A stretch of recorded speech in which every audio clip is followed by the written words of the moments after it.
Après avoir terminé cette vidéo, vous devriez avoir une très bonne compréhension des questions suivantes. N'hésitez pas à mettre pause sur la vidéo pour prendre des notes et rappelez-vous, chacun progresse à son rythme et il est inutile de se comparer aux autres. Alors, qu'est-ce qui est vraiment tradé sur le marché? La réponse est simple, c'est l'argent, la monnaie. Mais pas de la monnaie physique, c'est de l'argent virtuel. Aujourd'hui, l'argent est essentiellement virtuel. C'est pourquoi, quand nous parlons de Forex, nous n'allons pas prendre le mot argent en référence. Nous allons plutôt parler de paires de devises. Sur le marché, nous tradons, ou échangeons, c'est la même chose, des paires de devises. C'est un échange de monnaie d'un pays particulier contre la monnaie d'un autre pays. Parlons maintenant des devises les plus courantes, celles qui sont les plus échangées sur le marché du Forex. La plupart des échanges se font entre le dollar américain, l'euro, le yen japonais, la livre, le dollar australien, le dollar néo-zélandais ou encore le dollar canadien. Bien sûr, il y en a d'autres, mais concentrons-nous essentiellement sur celle-ci. Merci de noter qu'il est important de s'intéresser à l'économie actuelle du pays, de la devise concernée. Admettons que vous souhaitez réaliser un bénéfice en tradant la devise d'un pays en particulier. Mais cette devise-là vient de subir un effondrement économique important. Il est logique que acheter cette devise contre une autre ne soit pas une bonne idée. Par contre, la vendre contre une autre en est une. Prenons un exemple concret. Lorsque les élections américaines ont eu lieu, tout le monde observait la fin de l'administration d'Obama et le début de l'administration de Trump. Et tout le monde avait son ressenti à propos de l'économie américaine.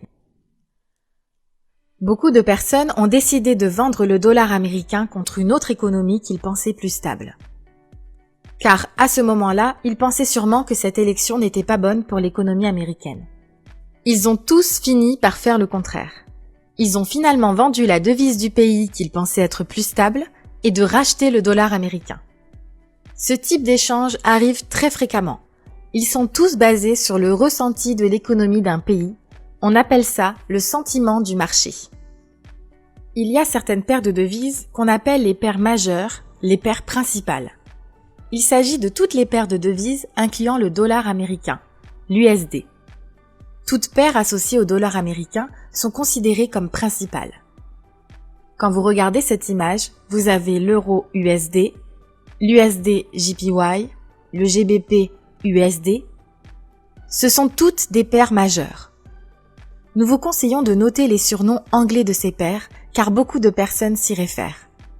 Il vous sera utile de les connaître afin de mieux comprendre le vocabulaire qu'utilisent certains traders.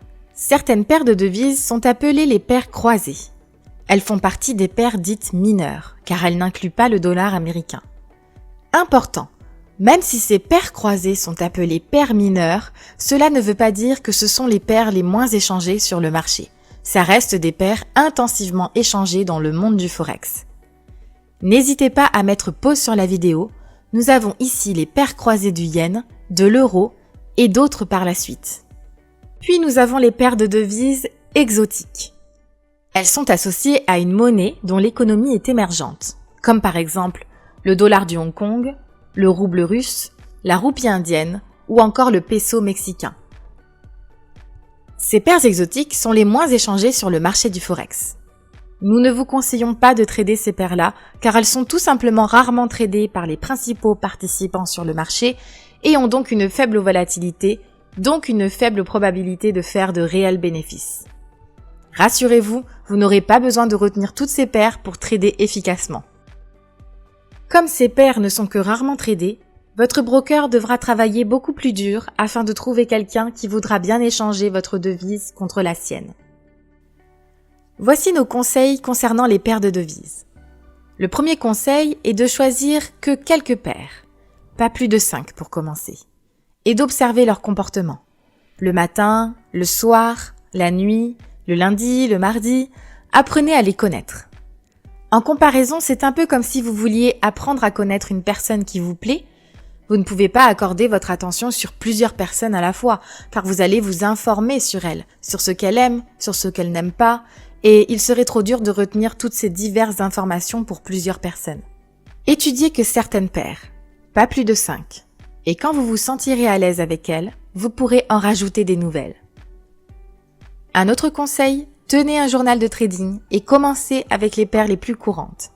Évitez les paires exotiques ainsi que les paires trop agressives telles que le JPY, la livre ou encore l'or. Sur ce graphique, on observe que seulement 8 paires de devises représentent 72% du volume sur le marché du Forex. C'est sur ces paires-là que nous vous conseillons de vous concentrer, notamment l'euro-USD et l'USD-JPY. Tout simplement parce que vous trouverez plus facilement quelqu'un pour échanger avec vous, car ce sont les paires les plus utilisées sur le marché. De nombreuses banques travaillent en permanence sur ces paires et il y aura beaucoup de volatilité. Désormais, vous devriez être en mesure de répondre et de comprendre les questions suivantes. Lisez-les et répondez-y tranquillement. Dès que vous avez fini, passez à la prochaine vidéo et n'oubliez pas, vous êtes et vous resterez toujours un étudiant.